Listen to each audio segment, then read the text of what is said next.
Hello every one. നല്ലൊരു European യാത്ര പോകണം, നല്ലൊരു ബജറ്റിൽ കുറഞ്ഞ ദിവസം കൊണ്ട് നമുക്ക് തിരിച്ചു ഒരുപാട് ഡേയ്സ് ഒന്നും നമുക്ക് സ്പെൻഡ് ചെയ്യാനില്ല. അങ്ങനെയുള്ളവർക്ക് വേണ്ടിയിട്ടുള്ള ഒരു 9 ഡേയ്സിൻ്റെ ട്രിപ്പ് GTHൻ്റെ ഏപ്രിൽ 6-ാം തീയതി പുറപ്പെടുന്ന ഒരു യാത്രയുടെ ഒരു ഐറ്റിനറിയാണ് ഞാനിവിടെ കാണിക്കുന്നത്. ഐറ്റിനറി വളരെയധികം ഇമ്പോർട്ടൻ്റ് അർഹിക്കുന്നു. എന്താണെന്ന് വെച്ചാൽ ഒരു ആർക്കിടെക്റ്റ് ഒരു വീടിൻ്റെ ഡിസൈൻ ചെയ്യുന്ന പോലെയാണ് ഒരു ട്രാവൽ ഏജൻറ്റ്, ടൂർ ഓപ്പറേറ്റർ ഒരു ടൂർ ഐറ്റിനറി പ്രിപ്പയർ ചെയ്യുന്നത്. അത് വെച്ചിട്ടാണ് ബാക്കിയുള്ള എക്സിക്യൂഷൻസ് ഒക്കെ നടക്കുന്നത്. നല്ലൊരു ഐറ്റിനറി പ്രിഫർ ചെയ്യുക നിങ്ങളുടെ സക്സസ്ഫുൾ ആയിട്ടുള്ള ഒരു യൂറോപ്യൻ ട്രിപ്പിനായി. ഈ യാത്ര കൊച്ചിയിൽ നിന്നാണ് സ്റ്റാർട്ട് ചെയ്യുന്നത്. കൊച്ചിയിൽ നിന്നും മസ്കറ്റ് വഴി പാരീസിലേക്ക് ഉള്ള യാത്രയാണ്. മോർണിംഗിൽ നമ്മൾ ഫ്ലൈറ്റ് ബോർഡ് ചെയ്യുന്നു, ഈവനിങ്ങോടുകൂടി നമ്മൾ പാരീസിലെത്തുന്നു. മസ്കറ്റിൽ നമ്മൾക്കൊരു 2.5 മണിക്കൂറിൻ്റെ ട്രാൻസിറ്റ് ടൈമാണ് ഉണ്ടാവും.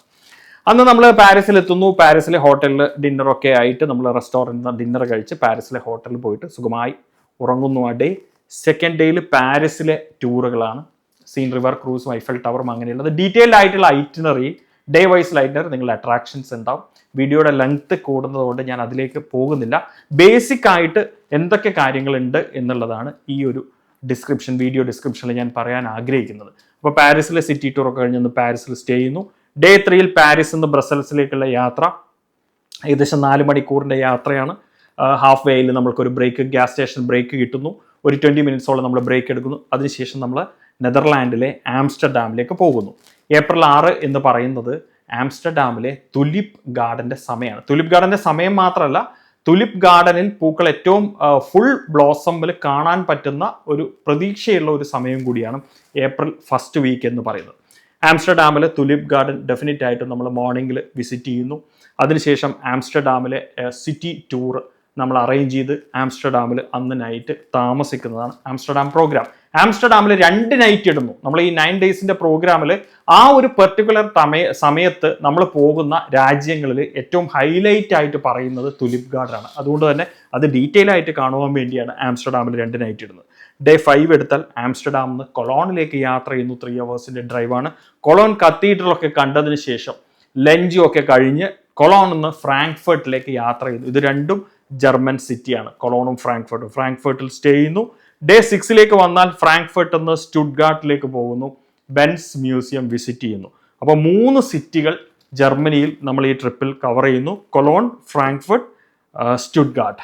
ആൻഡ് സ്റ്റുട്ട്ഗാർട്ടിലേക്ക് യാത്ര ചെയ്ത് സ്റ്റുട്ട്ഗാർട്ടിൽ നിന്ന് ബെൻസ് മ്യൂസിയം കഴിഞ്ഞതിന് ശേഷം റൈൻ ഫോൾസ് ഇൻ സ്വിറ്റ്സർലാൻഡിൽ, അത് ജർമ്മൻ സ്വിസ് ബോർഡറിലായിട്ട് വരുന്നതാണ് Rhine false, ഷഫോസനിൽ.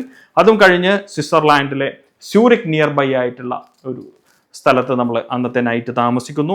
Day 7 സ്യൂറിക്ക്, Lucerne, സ്യൂറിക്കാണ്. സ്യൂറിക്കിലെ mount ഇറ്റ്ലിസ് ടൂറാണ് എങ്കിൾബർഗിൽ. അതിനുശേഷം ലുസേണിൽ ഷോപ്പിംഗ്, ഫ്രീ ടൈം, അവിടെയുള്ള 1-2 അട്രാക്ഷൻസ്. ദെൻ അഗെയിൻ നമ്മൾ സ്യൂറിക് നിയർ ബൈ പ്ലേസിൽ താമസിക്കുന്നു. ഡേ 8 നമ്മളുടെ ഡിപ്പാർച്ചർ ഡേറ്റ് ആണ്. പക്ഷേ ഡിപ്പാർച്ചർ എന്ന് പറഞ്ഞാൽ വെറും ഒരു ഡിപ്പാർച്ചർ അല്ല.